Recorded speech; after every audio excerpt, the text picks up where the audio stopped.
I am Dave McDermott. I am the Justice Promoter for the Sisters of the Presentation in Dubuque, Iowa, and I've been there almost 2 years. I'll be there 2 years in August.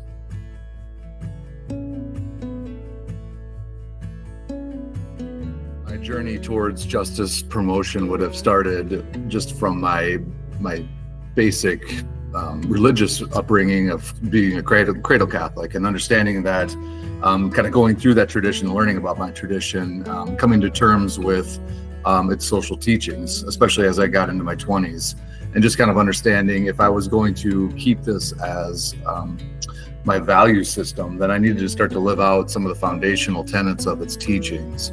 So that led me originally to the Catholic worker movement, which is well, I don't know how well known if that's well known across the globe, but it's started by Dorothy Day in the U.S. and Peter Morin, and works to make people personally take their faith seriously, even to the point of opening their houses to the homeless.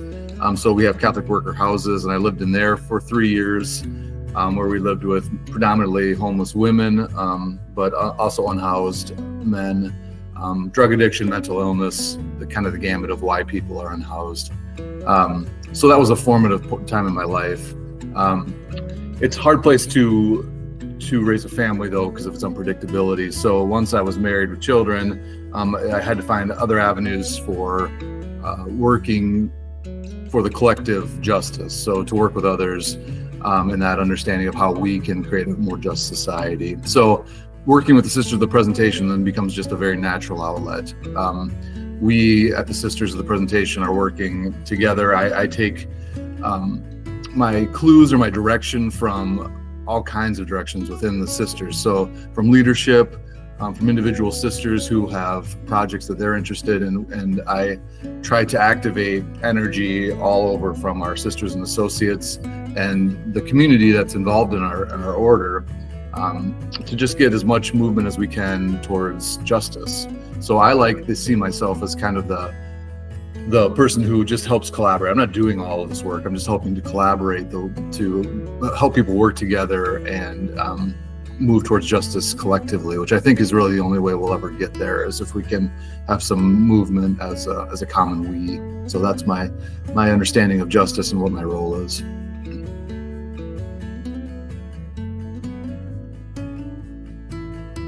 So in the Dubuque community of the Sisters of the Presentation, we have what we call justice teams. They're made up of sisters and our associates who are connected to the order and its mission. So there's 4 of them. We have the Racial Equity Justice Team. We have the Laudato Si Justice Team, which primarily is care of creation. We have what we call our Women and Children Justice Team, which connects to the order's charism, because the order has always been about women and children. But specifically at this time, it's mostly about immigration and helping immigrants or immigration reform in the U.S. And the last one is Land Justice, which is a relatively new one, which mostly talks about relationships with Indigenous people and understanding where we sit and whose land traditionally we are on. So the structure of those teams is all the same. They're a mix of sisters and associates. And again, that's a great example of how we create a whole structure, a whole community of justice, where altogether that's probably close to 75 people at our community who are involved in these outreach programs, these opportunities for justice. So Land Justice, I'll just start with Land Justice, has been working to basically make connections with Indigenous people in our area, especially those who have been here historically. So our land is on the Mississippi River, which obviously was a major thoroughfare for Native people because of its resource. It just had all kinds of resources. So the Meskwaki people were kind of the main tribe that was here. That means the Red Earth people. But we also had the Ho-Chunk, the Sac and Fox. They were also around. So we're trying to find these communities of natives or indigenous people, and they're obviously still here. They just happen to live. So the Iowa people now who were once here, they live in Nebraska. The Ho-Chunk typically live a little further north in Wisconsin. But we've been trying to create relationships with these people by just going to meet them. Indigenous people, it takes a while because there's a whole lot of distrust historically, and we totally understand that. So when we go into these communities, we just kind of show up as who we are, not with any real goals, but to very slowly make relationships with these people and very slowly say, there might be ways that we can be in partnership that would help right wrongs that happened in our past, in our community's past. So as our communities change, and in a lot of ways, some head towards completion, we will have land and assets that we can give back. And some of that could go back to these native indigenous tribes that were on this land before the Northern European colonizers got here. So we are working with that. That's a slow process, but it's extremely important, and I find it very meaningful, as well as the rest of the land justice team. Our racial equity team does everything it can from just creating racial equity in our area. Dubuque has a checkered, to say the least, racial past, but we try to do anything we can to help alleviate and remedy some of that pain and some of that racism that's in our community. So our latest project is working with a Black artist from Des Moines, so he's from Iowa, about recreating so the first church in Dubuque was a Methodist church in the first Christian church in the 1830s. It actually was a mixed race community, which was very unusual at that time. But unfortunately, there was a Black member who was falsely accused of burglary and was lynched in broad daylight right in a park downtown Dubuque. That set off about 100 years of pretty tense racial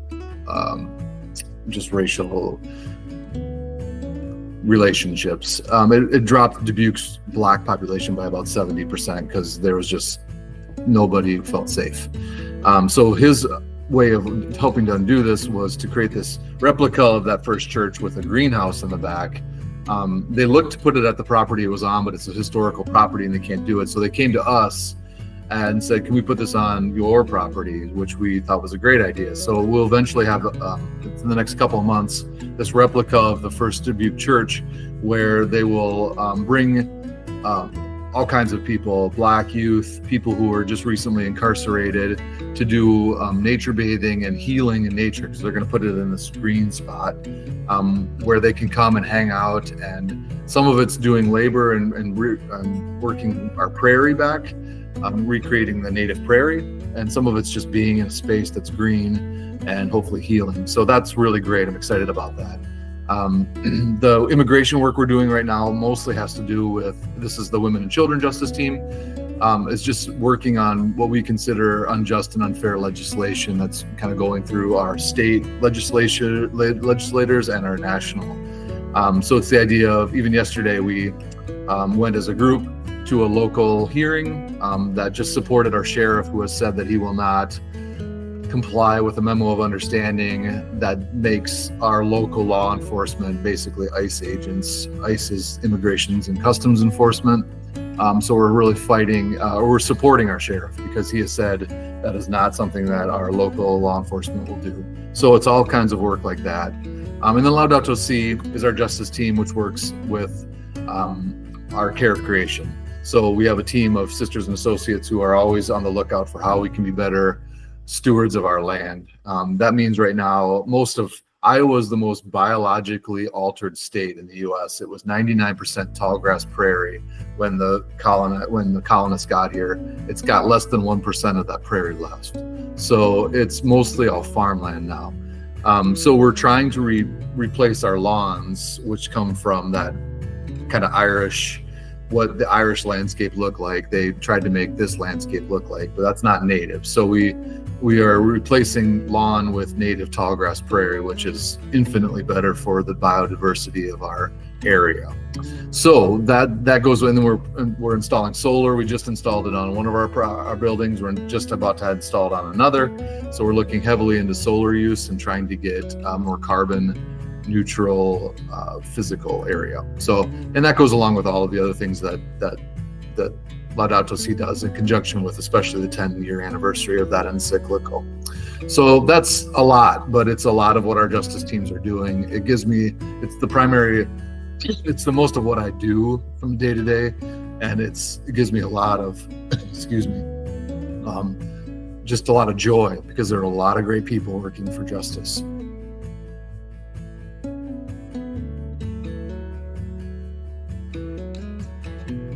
So partnerships are crucial when we're looking at any justice activity. It's actually one of the first, when we meet as justice teams, we think about, okay, who else in the city, the region, the state, even nationally, are also doing this work that we can either work with or invite to, and that's just, it amplifies your work, which is why it's so attractive. And we have a unique situation in Dubuque. We have 4 ordered mother houses in Dubuque. Actually, you could go even wider, but there's a Franciscan mother house, there's the BVM, which is the Blessed Virgin Mary mother house. We're the Presentation mother house, and there's a Dominican mother house right across the Mississippi in Wisconsin, the Cincinnati Dominicans. So we have 4 large religious communities of women religious in our city. It's probably about 500 sisters if you added it all up. So that is a significant group of people, all of whom have common visions, and all of whom have little different charisms, but very much similar values. So if we were to do something on a citywide level with our Care of Creation, for instance, even a prayer or a walk along the Mississippi to kind of acknowledge Laudato Si, they would be our first stop, is to say, let's just invite the other religious communities, they're there. From there, we go to ecumenical organizations. Dubuque has a pretty strong ecumenical work with the other Christian denominations, so we use that as a vehicle to invite the other Christian churches in the city. And then interfaith as well. There is a program called Children of Abraham in Dubuque, which works with our Jewish population and our Islam population, and they again have similarities. And we can go to that organization, Children of Abraham, and say, okay, here's what we're doing. We know that Laudato Si is a Catholic document, but often they will say, yeah, but we like that. We know that document, and we're very willing to help work on that. So those are the ways in which we start. So that's primarily religious based, but of course we also think, are there governmental organizations that are supportive of these actions? So the city of Dubuque just happens to have an administration right now that really wants to work on our racial relations as a town. Obviously, it behooves everybody to have a more diverse, more welcoming community, and Dubuque is constantly working on that. So if we have racial equity programming, so the art exhibit that we're bringing, which is a replica of Dubuque's first Methodist church, that is the collaboration between the city of Dubuque, the Dubuque Museum of Art, primarily, actually they're the primary driver of that, and us. So we have a kind of, that's actually a combination of 2 local nonprofits and the city. And it just, yeah, like I said from the beginning, it helps just give better access and give more impact to these when you have more people working on them. And then, of course, if we go out from the orders, even connection to the International Presentation Association, then you started to get into global connections with the United Nations, connections with each other around the globe, and that really provides the widest possible kind of body that we can work on global issues. So we are trying to always be cognizant of the very local of our local, then statewide, and just kind of let the ripples go out from there to national and then global. And yeah, it's just part of what we do, and it's an important part of making us as effective as we possibly can.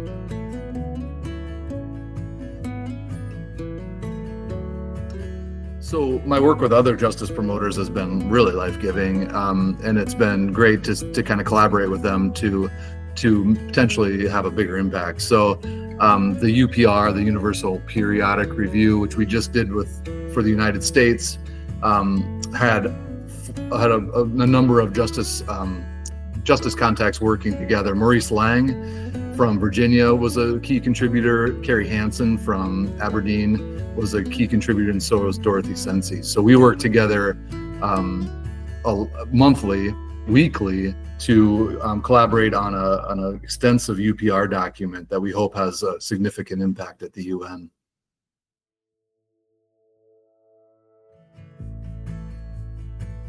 So I think one of the biggest roadblocks, and it's a common human instinct, is just fear. So I think we need to really lean on our founders, especially Nano Nagel, people like that. We are in political times, we are in religious times that are frankly a little bit different than they have been recently, but these aren't unique to human history. So Nano was in her own political situation and her own fear of terms of what might have happened when she stepped out boldly with her lantern and educated the people around her who needed to be educated. So we need to be deliberate and thoughtful about our actions, but we do need to act with courage and with conviction, and really understand, is fear holding us back here? And to want to step out courageously into our political situations wherever we find ourselves,